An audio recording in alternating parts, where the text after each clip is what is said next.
Se decía que en el desierto de Sonora, en el año de 1886, el alma de una mujer podía morir de sed mucho antes que su cuerpo. Aquella era la historia de Luz, una criatura hecha de silencios y vergüenza, una mestiza abandonada en la frontera del odio, cuya vida no era más que una oración susurrada para pasar desapercibida. Pero el desierto en su crueldad infinita, guardaba para ella un encuentro que rompería el mundo en dos, un instante suspendido entre el disparo y el eco, donde un hombre apache, herido y sentenciado, se cruzaría en su camino no para arrebatarle la vida, como le habían enseñado a temer, sino para enseñarle a vivirla. Aquel día, el destino de ambos, sellado por la sangre y la soledad, comenzaría a escribirse con un lenguaje sin palabras. Si esta historia toca tu corazón, di desde dónde la estás escuchando.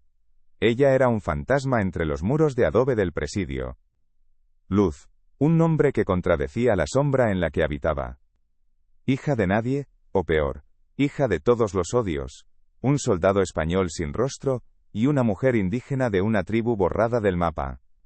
Su piel cobriza y sus ojos de noche profunda eran el estigma que la delataba, un recordatorio perpetuo de que no pertenecía a ninguna parte. Las monjas de la misión que la criaron vieron en ella un alma salvaje que había que domar, un pecado original que lavar con rezos y castigos. Le enseñaron la lengua de los conquistadores, y el temor a un Dios que parecía mirarla siempre con desaprobación. Por eso caminaba encorvada, con la mirada clavada en el suelo polvoriento, como si pidiera perdón por existir. Su mundo se reducía al áspero tacto de la lejía en sus manos y al vapor que ascendía de las tinas donde lavaba los uniformes de los soldados. Un trabajo anónimo como ella, su cuerpo delgado se movía con una rigidez aprendida, una tensión constante que aprisionaba cada músculo. Siempre llevaba el cabello oscuro y liso recogido en un moño tirante, tan apretado que parecía dolerle, una corona de espinas autoimpuesta. Sobre sus hombros, un chal raído de un color indefinido por el uso y el sol, que no solo la protegía del frío de las madrugadas, sino que ocultaba su figura, la hacía aún más pequeña, más invisible. Era su armadura y su celda, un trozo de tela que la separaba de los ojos de los demás, de sus juicios mudos y sus desprecios apenas velados. En lo más profundo de su ser, Luz había aceptado la verdad que le impusieron, era a la vez demasiado india para los blancos, y demasiado blanca para los indios. Una hoja arrastrada por el viento, sin raíz ni rama a la que aferrarse. La vergüenza era el aire que respiraba, una culpa internalizada por la sangre que corría por sus venas, esa sangre salvaje, que las monjas intentaron purgar con agua bendita y sermones sobre el infierno.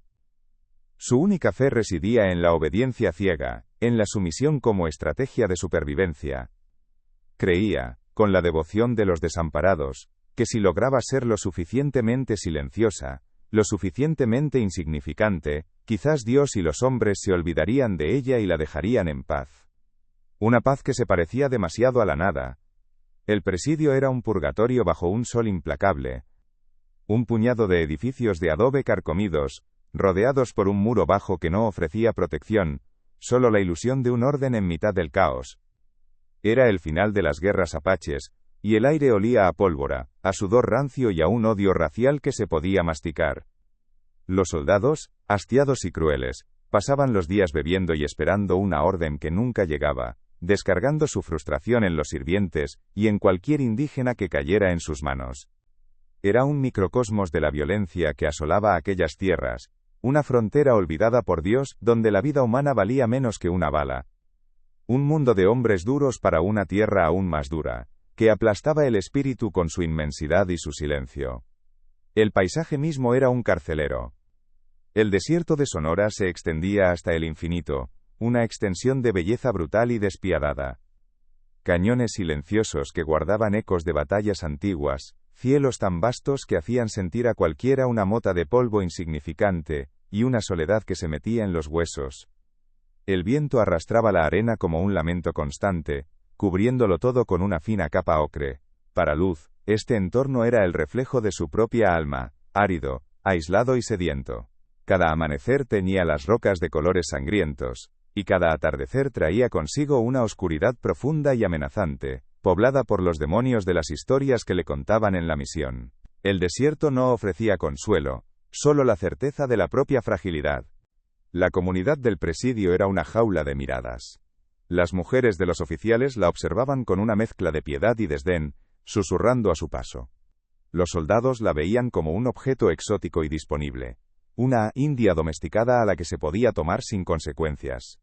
Incluso los otros sirvientes mestizos mantenían las distancias, temerosos de que su estigma los contagiara.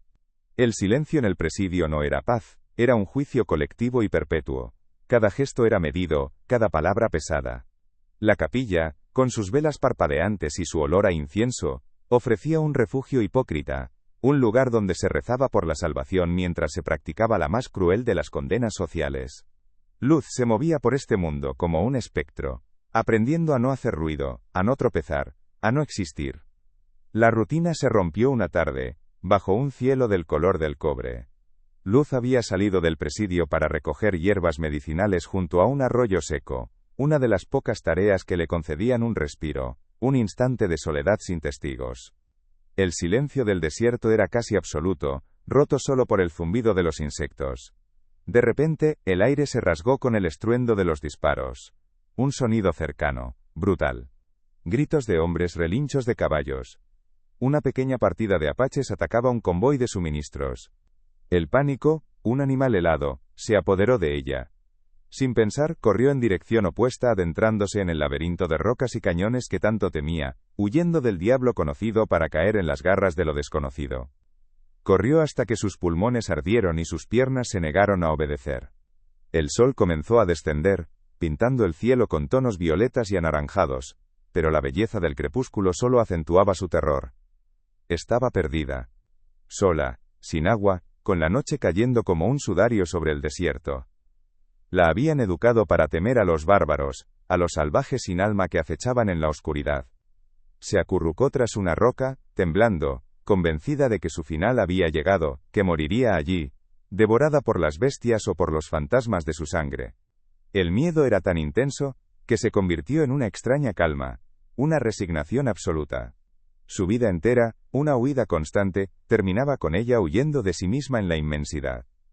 Fue entonces cuando lo vio. Al borde del colapso, arrastrándose en busca de una sombra donde rendirse, sus ojos se toparon, no con un demonio sediento de sangre, sino con una figura inmóvil. Un hombre apache, apoyado contra la pared de un cañón, con la respiración entrecortada y una mano apretando su costado, de donde manaba una mancha oscura de sangre. Él levantó la vista. Sus miradas se encontraron a través de la distancia que los separaba, una distancia hecha de mundos, de lenguas y de guerras. En ese instante el miedo de Luz no desapareció, pero se mezcló con algo nuevo, una inesperada y profunda quietud. El hombre que debía matarla estaba, como ella, luchando por un último aliento en la soledad del desierto. Él era Yoska, un guerrero chiricahua cuyo nombre significaba cielo despejado, aunque su alma estuviera llena de tormentas. Tenía 28 años, pero sus ojos contenían la edad de un pueblo entero masacrado. Los soldados mexicanos habían aniquilado a su familia en una incursión a su campamento, dejándolo como único superviviente. Ahora era un fantasma que recorría el desierto, un hombre consumido por un dolor tan vasto como aquella tierra, y por una sed de justicia que sabía que nunca sería saciada. Se movía con la gracia letal de un depredador, pero su corazón era un nudo de cenizas. Desconfiaba de todo lo que oliera al mundo de los blancos, el mundo que le había arrebatado su pasado y su futuro. Su lengua era la única herencia que le quedaba, las palabras guturales y musicales de los apaches. No conocía ni una sola palabra de español, el idioma de sus verdugos. Para él, Luz era el rostro del enemigo. Vestía sus ropas, olía a su jabón, tenía el miedo de ellos en los ojos. Y sin embargo, no había corrido al verlo. Se había quedado quieta, observándolo con una extraña fijeza. El conflicto inicial entre ellos fue puro instinto de supervivencia, una negociación silenciosa dictada por la necesidad. Ella, la sirvienta del presidio, poseía el conocimiento de las hierbas que podían detener la infección de su herida. Él, el guerrero del desierto, sabía dónde encontrar agua y refugio. La primera comunicación fue un puente tendido sobre un abismo de silencio y desconfianza. No hubo palabras, solo gestos. Luz, venciendo el temblor de sus manos, se acercó lentamente. Desgarró un trozo de la tela de su falda y se lo ofreció. Un paño para la herida. Yoska la observó, sus ojos oscuros e indescifrables, evaluando cada uno de sus movimientos. No vio amenaza, sino una vulnerabilidad que le resultaba familiar. Con un movimiento casi imperceptible de cabeza, aceptó. Luego, con su mano libre, señaló hacia una grieta en las rocas, una cueva oculta que prometía cobijo contra el frío de la noche que se cernía sobre ellos. Un gesto de necesidad respondido con un gesto de supervivencia. Su refugio era un secreto, un santuario invisible en mitad de una guerra. Cada día era una batalla silenciosa por la confianza. La tensión entre ellos era palpable, un hilo a punto de romperse. Él la observaba curar su herida, sus dedos delicados limpiando la carne desgarrada con una mezcla de hierbas que ella masticaba previamente. Ella lo veía moverse por el entorno, leer las señales del viento y de la tierra, como si fueran un libro abierto. El silencio era su idioma. Un silencio denso, cargado de preguntas no formuladas, de miedos no expresados. Su mera existencia conjunta era una sentencia de muerte. Si los soldados los encontraban, a él lo torturarían hasta la muerte. A ella la marcarían como traidora y la repudiarían como una india renegada. Luz luchaba una guerra interior tan feroz como la que se libraba fuera. Cuidar de Yoska era un acto de traición a su fe, a su Dios, a la única sociedad que conocía. Cada vez que le llevaba agua o le cambiaba las vendas, sentía que estaba profanando todo lo que le habían enseñado. Pero, al mismo tiempo, era el primer acto de autonomía de su vida. La primera decisión que tomaba por sí misma, no por miedo ni por obediencia. Yoska por su parte combatía los fantasmas de su propio odio. En ella veía los ojos de su hermana, la delicadeza de su madre. Lentamente, el rostro del enemigo se fue desvaneciendo para dar paso al rostro de una mujer que, como él, estaba sola y herida. Poco a poco, la confianza se construyó con pequeños ladrillos de cuidado mutuo. Una noche, él compartió con ella un trozo de carne de conejo que había logrado cazar, asegurándose de que ella comiera primero. Otra tarde, mientras una lluvia torrencial los mantenía atrapados en la cueva, ella remendó su camisa con hilo sacado de su propio chal. Sus manos, una más clara y otra más oscura, se rozaron por un instante. Un contacto fugaz, que envió una sacudida a través de ambos. Los gestos interrumpidos se volvieron más fluidos. Las miradas esquivas se sostenían un segundo más. El amor florecía en ese silencio, un sentimiento tan puro y elemental como la tierra que los acogía, y tan peligroso como el mundo que los acechaba. Una noche, bajo un manto de estrellas tan brillantes que parecían al alcance de la mano, él le enseñó los nombres de las constelaciones en su lengua. Palabras que ella no entendía pero que repetía en un susurro, como una oración nueva y verdadera. Él le hablaba con las manos, con los ojos, contándole historias de su pueblo, de los espíritus de las montañas y los ríos. Y ella escuchaba, no con los oídos, sino con un corazón que por primera vez se sentía reconocido. Su vínculo se forjaba en esos actos compartidos. Construir juntos un pequeño muro de adobe y ramas para protegerse del viento, encontrar juntos una veta de agua clara, protegerse mutuamente del frío de la noche, sus cuerpos apenas tocándose en la oscuridad. El chal raído de luz, aquel que usaba para ocultarse del mundo, se convirtió en el símbolo de su renacimiento. Lo fue rasgando poco a poco, sin dudarlo, para hacer vendas para la herida de Yoska. Cada tira de tela que arrancaba, era un pedazo de su antigua identidad que se desprendía, una capa de miedo y sumisión que dejaba atrás. El desgarro de la tela era el desgarro de su vergüenza. Lo que antes era un escudo para esconderse, ahora era una herramienta para sanar. El chal se fue haciendo más y más pequeño, hasta que apenas le cubría los hombros, y ya no lo necesitaba. Su cuerpo, antes rígido y encogido, comenzaba a erguirse, a ocupar su espacio en el mundo con una nueva y tranquila seguridad. La transformación de luz era visible para cualquiera que la hubiera conocido antes. Su cabello, antes aprisionado en un moño severo, ahora caía libre sobre su espalda, ondeando con el viento del desierto.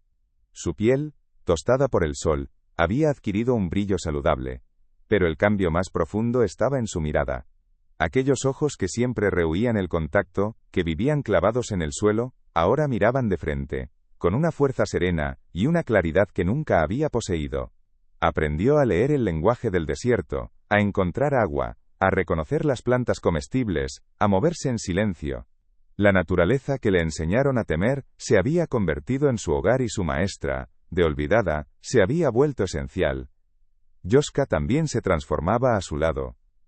El fuego de la venganza que lo consumía se fue aplacando, reemplazado por la calidez de una hoguera compartida. En Luz encontró una razón para construir de nuevo, no con odio sino con cuidado. El guerrero solitario, el destructor de convoyes, se convirtió en constructor de un refugio, en protector de una vida. Le enseñó a ella los secretos de su pueblo, y al hacerlo, los recuperaba para sí mismo. En sus ojos, él no era un salvaje, sino un hombre. Encontró en ella un nuevo clan, un nuevo propósito que trascendía la guerra y la muerte. Una noche se quitó el pequeño amuleto de turquesa que llevaba al cuello, una herencia de su abuela, y se lo colocó a ella. Un gesto que lo decía todo. El cerco se cerró sobre ellos con la crueldad del destino. Una patrulla de soldados, guiada por un rastreador indígena renegado que conocía el terreno como la palma de su mano, descubrió sus huellas cerca del arroyo. Siguieron el rastro invisible para ojos inexpertos, un camino de pisadas y ramas rotas que los condujo directamente hacia su refugio oculto en el cañón. El ladrido de los perros del ejército resonó en la distancia, un presagio de muerte que heló la sangre de Luz. Yoska lo supo al instante, no había escapatoria para los dos.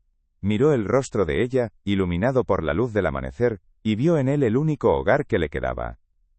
El amanecer llegó frío y gris, tiñendo el mundo de un color ceniciento. No hubo palabras, no las necesitaban. Yoska la tomó del rostro, sus manos ásperas y cálidas contra la piel de ella. La besó. Un beso que era el primero y el último, cargado con la urgencia desesperada de quien se despide para siempre. Un beso que contenía todas las palabras que nunca se dijeron, todas las noches compartidas, toda la vida que soñaron y que ahora les era arrebatada. Fue un instante eterno, un sello de fuego en la memoria de ambos. Luego, se separó de ella, le puso en la mano su cuchillo, el arma que era una extensión de su alma, y la empujó con firmeza hacia una grieta en la roca. Era una ruta de escape que solo él conocía, un pasadizo estrecho que la llevaría al otro lado de la montaña, a la libertad. Su sacrificio era un grito silencioso, el acto de amor más grande y doloroso. Mientras ella se adentraba en la oscuridad de la grieta, él se dio la vuelta para atraer a los soldados en la dirección opuesta, un señuelo para salvar la única parte de su mundo que merecía seguir viviendo. Luz tuvo que correr, obligándose a avanzar, con el corazón roto en 1000 pedazos. A sus espaldas, resonaron los primeros disparos, ecos secos y terribles que marcaban el final de su historia juntos.